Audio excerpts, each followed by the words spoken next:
तो good morning friends, कैसे हैं आप सभी लोग। आई होप, उम्मीद करता हूं कि आप सभी लोग स्वस्थ होंगे और मस्त होंगे। तो जैसा कि हमने अपने इंट्रोडक्शन वीडियो में आपसे वादा किया था कि हम आप लोगों के लिए इकोनॉमिक्स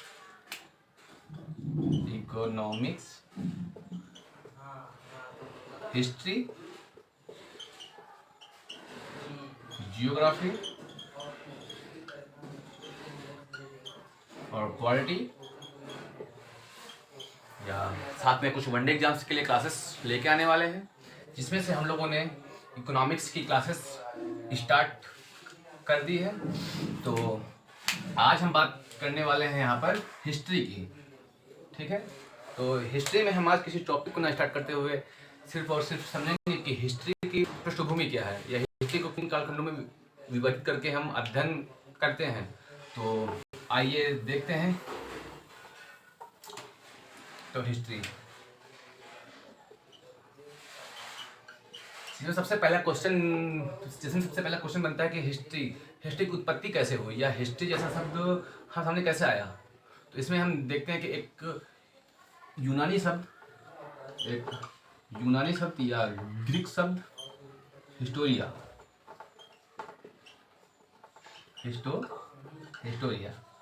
जिसका शाब्दिक अर्थ होता है वास्तविक जो चीज़ें हैं उनकी छानबीन या खोज करने के बाद हमें निष्कर्ष बताना।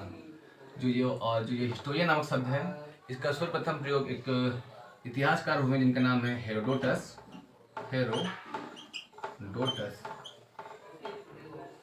इन्होंने अपनी पुस्तक हिस्टोरिका, इन पुस्तक का क्या नाम था? हिस्टोरिका।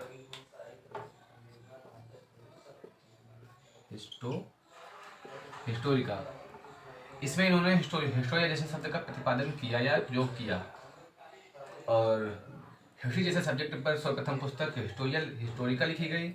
इसलिए हम हेरोडोटस को ही फादर ऑफ हिस्ट्री कहते हैं। फादर ऑफ हिस्ट्री कहते हैं। और जो इनकी जो पुस्तक है हिस्टोरिका, ये भारत और फ्रांस के मध्य जो व्यापारिक गतिविधि थी उन पर आधारित है। ठीक है, तो बाद में हम विधिवत इसकी चर्चा करेंगे अगले वीडियो में। आज सिर्फ इंट्रोडक्शन क्लास है, तो सिर्फ हम ये समझेंगे कि हिस्ट्री क्या है या हिस्ट्री का महत्व क्या है या हिस्ट्री को किन किन कालखंडों में विभाजित करके हम अध्ययन करने वाले हैं। तो हिस्ट्री को समझने से पहले हम एक खाका खींचते हैं कि हिस्ट्री,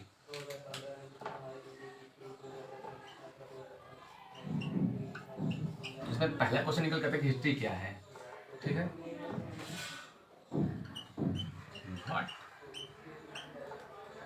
इतिहास का है। तो जैसा कि हम जानते हैं कि हमारे जो अतीत में जो घटित घटनाएं हैं या जो बीती हुई घटनाएं हैं वो सभी इतिहास हैं। तो यहाँ से एक क्वेश्चन निकल के आया होगा कि क्या इतिहास की जो सारी घटनाएं, जो अतीत की सारी घटनाएं हैं वो इतिहास हैं?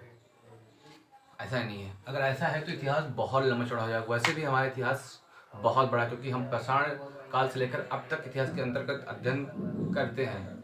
और हाँ, साथ में जो इतिहास है, ये इतिहास समय के साथ परिवर्तनों का अध्ययन है, जिसमें हम मानव द्वारा जो गतिविधियाँ हैं, सांस्कृतिक, राजनीतिक, तकनीकी, वैज्ञानिक, इन सब का अध्ययन हम इतिहास के अंतर्गत करते हैं। तो दूसरा क्वेश्चन निकल के आता है कि जैसा कि अभी हमने बात किया कि अतीत में घटित जो घटनाएं हैं उन्हें इतिहास कहते हैं। तो एक क्वेश्चन पुटअप किया होगा ना कि क्या अतीत की सारी घटनाएं इतिहास हैं? पहले लिख लेते हैं, फिर बात करते हैं। क्या सभी घटनाएं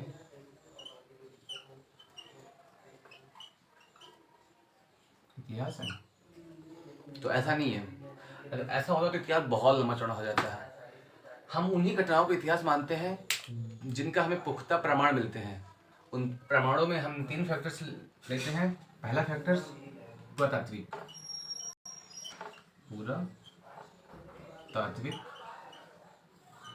स्रोत। ठीक है, तीसरा लेते हैं हम साहित्यिक स्रोत, और दूसरा लेते हैं साहित्यिक स्रोत। और तीसरा लेते हैं हम विदेशी विवरण, या जो विदेशी यात्री उनके द्वारा जो दिया गया है विवरण, उसे लेते हैं। तो जिन घटनाओं के बारे में ये जो पुरातात्विक साहित्यिक स्रोत या विदेशी विवरण है हमें प्रमाण उपलब्ध कराते हैं, उन्हीं घटनाओं के आधार पर हम इतिहास का निर्माण करते हैं, उन्हीं घटनाओं को हम इतिहास मानते हैं। ठीक है, साहित्यिक जो पुरातात्विक स्रोत हैं इनमें हम ले सकते हैं अभिलेख, स्मारक, मुद्रा या मूर्ति। जैसे कि कोई मूर्ति मिली जिसमें हम पुरोहित की मूर्ति ले सकते हैं, नटराज की मूर्ति। जैसे पुरोहित की मूर्ति मिली तो हम ये जान पाते हैं कि जो हड़प्पा सभ्यता थी उसमें भी हम सूती वस्त्रों का उपयोग होता था। और साथ में जो वहाँ के जो पुरुष थे हड़प्पा सभ्यता के, वो अपने सौंदर्य के लिए दाढ़ी या मुछ रखा करते थे। और साथ में स्तंभ का उदाहरण मान सकते हैं समुद्रगुप्त का प्राक प्रतिष्ठित स्तंभ, जिसको लिखा था हर्षसेन ने। उनके राज्य में के लेखक थे हर्षसेन, उन्होंने उस स्तंभ को लिखा था, जिससे हमें ये जानकारी मिलती है कि जो समुद्रगुप्त हैं वो आर्यभट्ट व दक्षिणावर्त के शासकों को पराजित करने के बाद एक विशाल साम्राज्य की स्थापना की। ठीक है, और अभिलेख जिसमें हम मान सकते हैं अशोक के अभिलेख, जो खरोष्टी और ब्रह्मी लिपि में लिखित हैं, जिसे पढ़ने में सर्वप्रथम 1837 में एक इतिहासकार हुए हैं, उनका नाम है जेम्स प्रिसेप।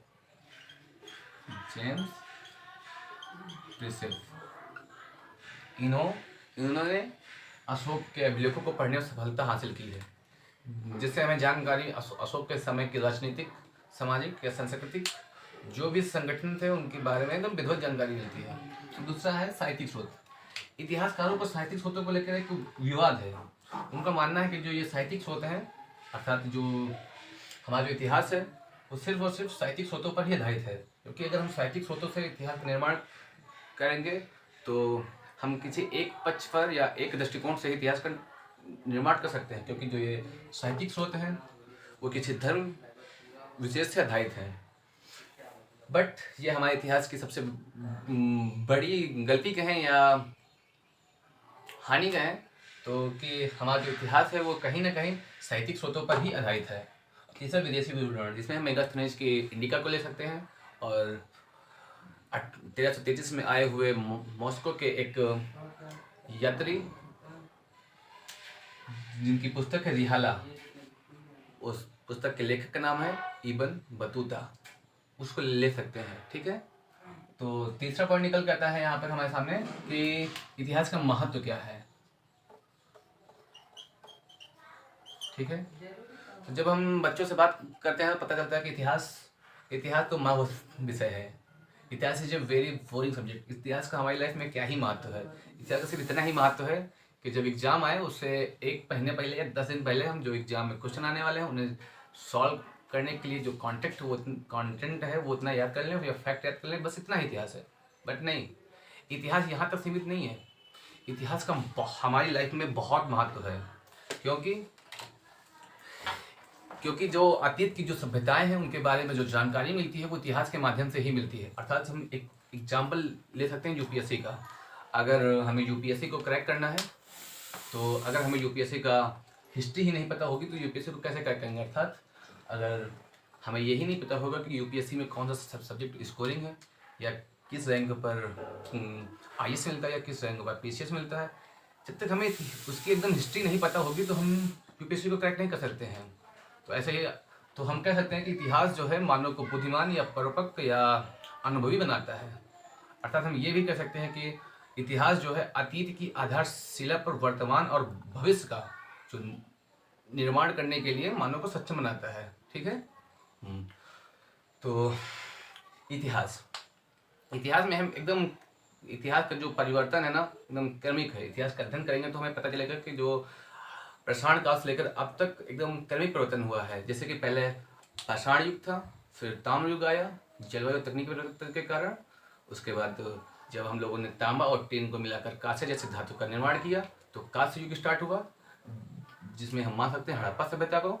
और जब उसके बाद धीरे धीरे तकनीकी परिवर्तन का हम लोगों ने लोहे जैसी धातु का खोज किया और लौह युग का लौह युग, लौह के अयस्कों या लौह से बने हुए औजारों का प्रयोग करना सीख लिया।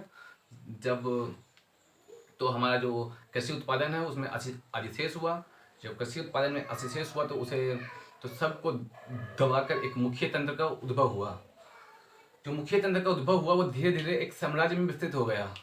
फिर धीरे धीरे देखेंगे कि जब साम्राज्य विस्तृत हो गया तो फिर साम्राज्य में एक पद्धति आई, भूमि अनुदान पद्धति, जिसके कारण से व्यापार तंत्र का पतन हुआ और आर्थिक ढांचा कमजोर होने लगा, जिसके कारण एक सामंती व्यवस्था का उद्भव हुआ। ऐसे ही इतिहास का क्रमिक परिवर्तन हुआ है। तो इतिहास में कोई फैक्ट नहीं है कि इतिहास में फैक्ट है, इतिहास एकदम क्रमिक परिवर्तन है। अगर हम इतिहास को सही ढंग से पढ़ें तो बहुत इंटरेस्टेड सब्जेक्ट है। ये नहीं कि इतिहास मरा हुआ सब्जेक्ट है। इतिहास की घटनाएं मरी हुई हैं, बट उससे जो जानकारी मिलती है वो मरी हुई नहीं है, बहुत इंपॉर्टेंट है। और तीसरा फैक्टर निकल के आता है, तीसरा मोस्ट इम्पोर्टेंट पॉइंट निकल के आता है, हम इतिहास को किन किन कालखंडों में बांट कर अध्ययन करते हैं। तो आइए हम देखते हैं कि इतिहास को किन किन कालखंडों में किस आधार पर इतिहास इतिहास को बांटते हैं। ठीक है,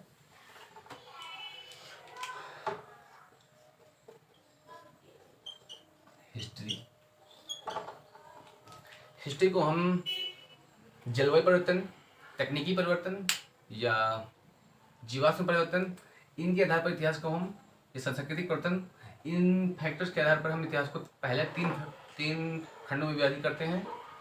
प्राचीन इतिहास,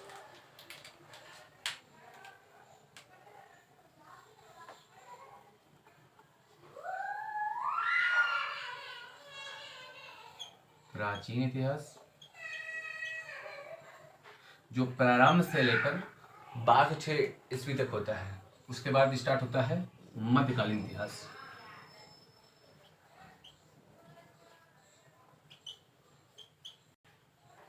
मध्यकालीन इतिहास, उसके बाद एक तरह का होता है आधुनिक इतिहास। ठीक है,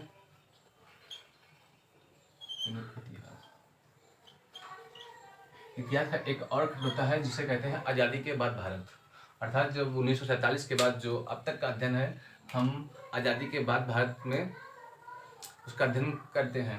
उसे अभी के लिए रहने देते हैं, देखते हैं प्राचीन इतिहास। ठीक है, जो प्राचीन इतिहास है इसे हम फिर से 3 कालखंडों में विभाजित करते हैं। Pre historical period, proto historical period और हिस्टोरिकल पीरियड। ठीक है, प्री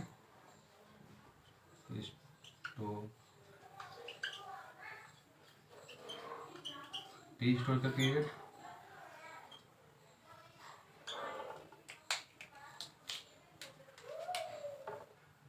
प्रोटो हिस्टोरिकल पीरियड,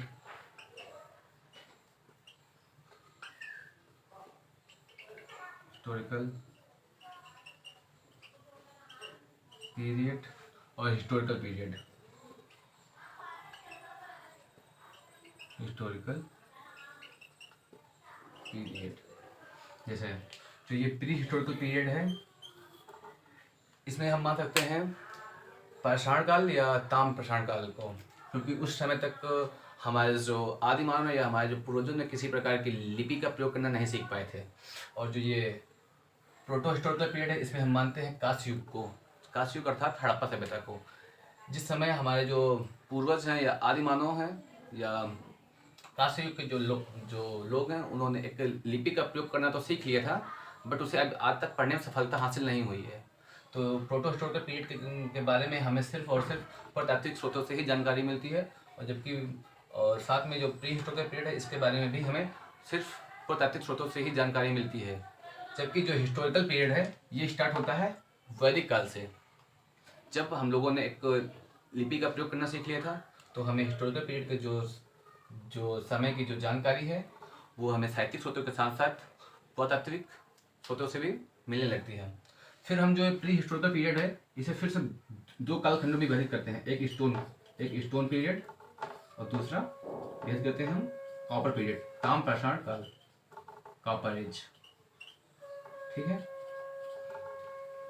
जो स्टोन एज है इसमें हमारे जो पूर्वज हैं उन्होंने सिर्फ और सिर्फ पाषाण से बनी हुई धातुओं का ही प्रयोग किया, पाषाण से बनी हुई औजारों का ही प्रयोग किया।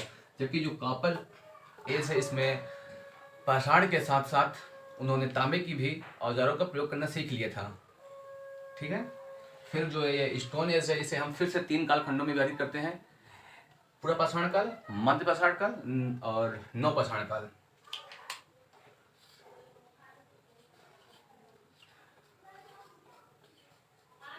पूरा पाषाण, मध्य पाषाण, मध्य पाषाण, फिर इसे निकल जाता है नव पाषाण। ठीक है। जो ये पूरा पाषाण काल है इसमें लोग पत्थर के बड़े बड़े हथियारों का प्रयोग करते थे और साथ में उन्हें कृषि या पशुपालन करने की जैसी पद्धति उन्होंने विकसित नहीं कर पाई थी। जबकि जो मध्य पाषाण काल है इसमें उन्होंने उनके जो औजार है वो थोड़े छोटे हुए और मध्य पाषाण काल में उन्होंने कृषि करना सीख लिया। और फिर जब नव पाषाण आया तो तकनीकी और जलवायु परिवर्तन के कारण उन्होंने कृषि करना सीख लिया। ठीक है। तो ये जो पूरा पाषाण काल से हम फिर से 3 पार्ट में डिवाइड करते हैं। तो मैं इसे इधर लिखता हूँ पूरा पाषाण काल, पूरा पाषाण काल। इसे 3 कालखंडों में विभाजित करते हैं, जिसमें पहला होता है निम्न पूरा पाषाण काल, दूसरा होता है मध्य पूरा पाषाण काल, चौथा होता है उच्च पूरा पाषाण काल। जो निम्न पूरा पाषाण काल है इस समय तक हमारे जो युग है वो प्रोटोसीन युग था। जबकि जब मध्य पूरा पाषाण काल आएगा तो एक जो जलवायु है वो थोड़ी ठंडी होगी और तकनीकी परिवर्तन होगा, जिसके कारण से एक होमोसीन युग का प्रारंभ हो जाएगा। ठीक है।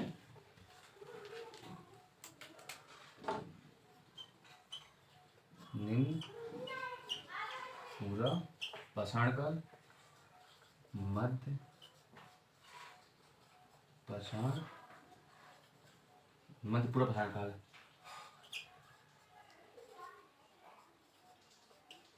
और तीसरा है उच्च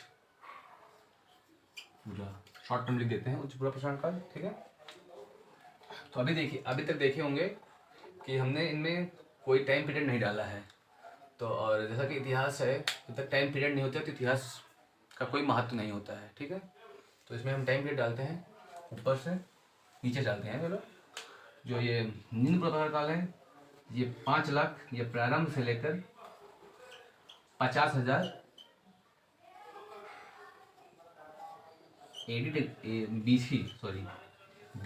बीसी तक का जो समय पीरियड है उसे हम निम्न पूरा पाषाण काल के अंतर्गत अध्ययन करते हैं।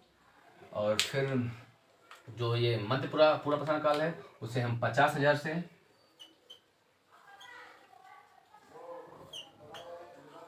30,000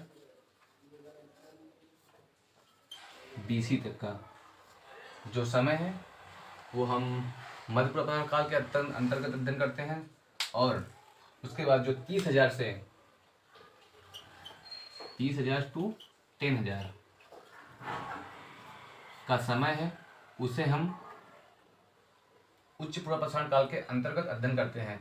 तो कहने का होगा कि ये जो पूरा पाषाण काल है वो स्टार्ट होता है 5 लाख बीसी या प्रारंभ से लेकर 10,000 बीसी तक का जो समय है उसे हम पूरा पाषाण काल के अंतर्गत अध्ययन करते हैं। अच्छा, अब लोगों को बीसी में प्रॉब्लम हो रही होगी, बीसी और एडी में होगी, तो उसे हम बाद में बताता हूँ कि बीसी एडी क्या है। ठीक है। तो पूरा पाषाण काल जो है यहाँ पे लिखते हैं, ये प्रारंभ से 5 लाख, नहीं सॉरी 10,000 बीसी तक का जो समय है उसे हम पूरा पाषाण काल के अंतर्गत अध्ययन करते हैं। जबकि जो मध्य पाषाण काल है इसे हम अध्ययन करते हैं 10,000 से 6,000 बीसी तक। ठीक है। कब से कब तक? 10,000 से, शॉर्ट टर्म में लिख दें, समझ जाइएगा, 10,000 से 6,000, 6K लिख देता हूँ। आप लोग तो आजकल 6K का बहुत अच्छे से समझ सकते हैं। ठीक है। हाँ। उसके बाद जो नव पाषाण काल है ये स्टार्ट होता है 6K टू कब तक, ये स्टार्ट होता है 6K से पश्चात, ठीक है, पश्चात। अभी हम बात करेंगे नवपाषाण काल में कि नवपाषाण काल को नवपाषाण का इस क्रांति की संज्ञा क्यों दी गई। इसमें हम मार्क्सवादी जो इतिहासकार उनका दृष्टिकोण देखेंगे अगले आने वाले वीडियो में, ठीक है। इसमें हम लोगों ने कृषि के साथ साथ साथ पशुपालन का भी एकदम अच्छे से प्रयोग करना सीख गए थे। तो देखने का होगा कि जो स्टोन एज है ये स्टार्ट होता है प्रारंभ से लेकर 4000 बीसी तक। उसका जो कॉपर एज है ये स्टार्ट होता है 3500 बीसी से 3500 बीसी टू 2700 बीसी, ठीक है। जगह कम है तो थोड़ा थोड़ा लिख देता हूँ, आप लिख लीजिएगा अपनी कॉपी में अच्छे से, ठीक है। जो ये प्री हिस्टोरिकल पीरियड है इसमें हम मान सकते हैं हड़प्पा सभ्यता को। जो हड़प्पा सभ्यता स्टार्ट होती है 2700 बीसी टू 1900 बीसी, ठीक है, ओके। हाँ, फिर जो हिस्टोरिकल पीरियड होता है ये स्टार्ट होता है 1500 बीसी के बाद, जब वैदिक युग की वैदिक सभ्यता स्टार्ट होती है, ठीक है। हाँ, जब वैदिक सभ्यता स्टार्ट होती है इसी हिस्टोरिकल पीरियड को ही हम लौह युग कहते हैं, क्योंकि हिस्टोरिकल पीरियड अर्थात वैदिक जब सभ्यता स्टार्ट हुई उस टाइम हम लोगों ने लौह जैसी धातु का खोज कर लिया था, ठीक है। इसे मानते हैं हम 1900 बीसी टू आज तक का जो समय है उसे हम हिस्टोरिकल पीरियड में लेते हैं, ठीक है। तो ऐसे पता चला कि जो ये एशियंट काल है ये प्रारंभ से लेकर 1206 एडी तक का जो समय है प्रारंभ से वो आता है एशियन काल में, ठीक है। फिर स्टार्ट होता है मध्यकाल जो स्टार्ट होता है 1200 से 1707 एडी तक, ठीक है। फिर 1707 एडी के बाद स्टार्ट होता है आधुनिक काल जो चलता है 1947 तक। 1707 एडी टू 1947, ठीक है। ये टाइम पीरियड जो है ऐसे हम इतिहास को बांट करके उसके कालखंडों को अलग डिवाइड करके हम उसका अध्ययन करते हैं, ठीक है। इन्हें बांटने का सबसे बड़ा जो हम वो होता है आधार हम पहले बता चुका हूँ कि जलवायु तकनीकी परिवर्तन के आधार पर बांटते हैं। जैसे कि देखे हैं कि स्टोन एज फिर कॉपर एज जलवायु तकनीकी परिवर्तन के कारण ही है, ठीक है। तो जैसा कि अभी हमने बताया कि बीसी और एडी में प्रॉब्लम हो रही होगी, सॉरी गाइस स्क्रीनशॉट लेना था, चलिए ले लीजिए। यहाँ पर प्राचीन काल लिख देता हूँ, प्राचीन इतिहास।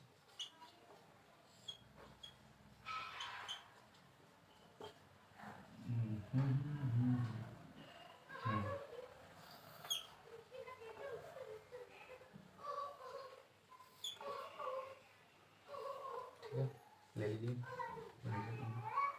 इसके बाद देखते हैं एडी और बीसी में क्या अंतर है।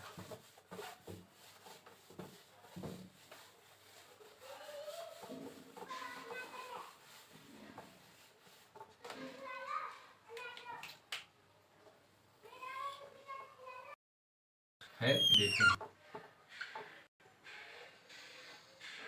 एक पॉइंट पे लेते हैं हम ईसा मसीह जन्म।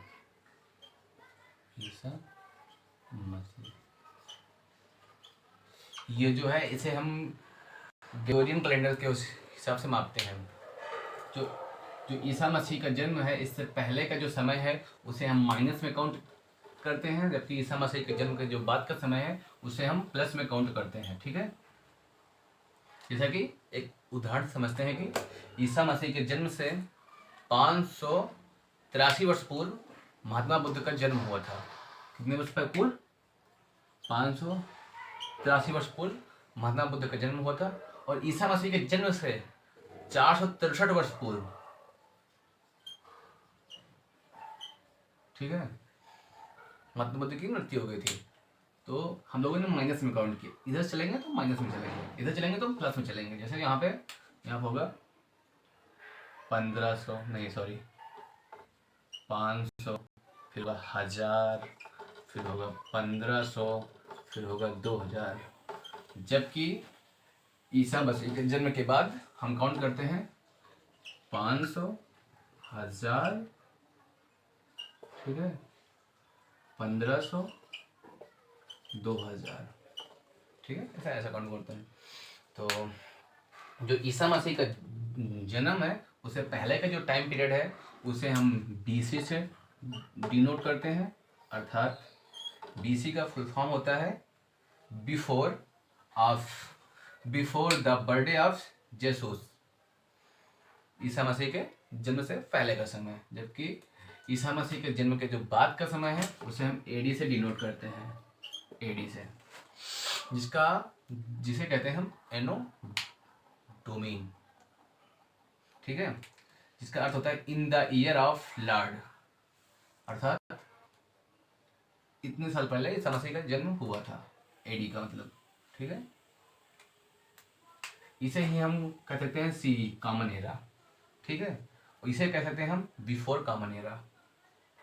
ओके, तो आज के लिए बस इतना ही, मिलते हैं अगले वीडियो में एक नए टॉपिक, पूरा पाषाण काल से, मतलब पूरा पाषाण काल क्या, पाषाण काल से, ठीक है।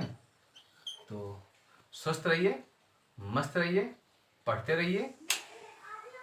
धन्यवाद, बहुत बहुत आभार आपका। और कोई प्रॉब्लम हो तो 8696984900 पर कांटेक्ट कर सकते हैं, या हमारा टेलीग्राम चैनल, टेलीग्राम ग्रुप है सर्वदा की पेशेंस नाम से, सर्वदा की पेशेंस, ठीक है। और हमारा टेलीग्राम चैनल है सर्वदा की पेशेंस नाम से ही, लास्ट में 86 लगाना है बस। ओके, तो धन्यवाद, आभार आपका। बंद करो वीडियो।